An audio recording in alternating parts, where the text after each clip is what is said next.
ગુરુ પૂર્ણિમાના શુભ અવસરે જાડેશ્વર ગ્રામ પંચાયતના ડેપ્યુટી સરપંચ તરીકે ચાર્જ સંભાળતા મહેશભાઈ નિઝામાએ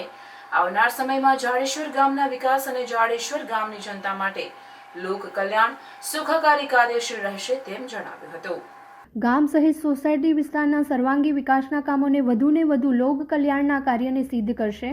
અને વર્ષોથી જે વિસ્તારોમાં રોડ રસ્તા સહિત સ્ટ્રીટ લાઇટ તેમજ પીવાના પાણીની સમસ્યાઓને હલ કરી જાડેશ્વર ગામને સ્વચ્છ સુંદર બનાવી ગ્રામ પંચાયતની દરેક યોજનાઓને ઘર ઘર સુધી પહોંચાડી ગામના દરેક વ્યક્તિ સુધી તેનો લાભ મળી રહે તેવા પ્રયત્નો હાથ ધરી જાડેશ્વર ગ્રામ પંચાયતને સમૃદ્ધ બનાવી ગામનો સર્વાંગી વિકાસ કરશે। આ સાથે ડેપ્યુટી સરપંચ તરીકે ચાર્જ સંભાળતા મહેશભાઈ નિઝામે વધુમાં જણાવ્યું છે કે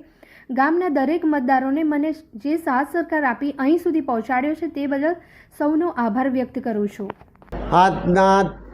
આજના રોજના ગુરુ પૂનમના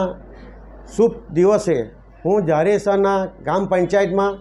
જે ડેપ્યુટી સરપંચ તરીકે મારા જે 24 સભ્યો જે છે હું એમને લઈને સાથે લઈને જે કંઈ કામ પૂર્ણ જે કરવા બાકી હશે એ પૂર્ણ કરીશ, બાકીના જે કંઈ નાના મોટાના જે બીજા પ્રશ્નો હશે તે પૂર્ણ કરીશ।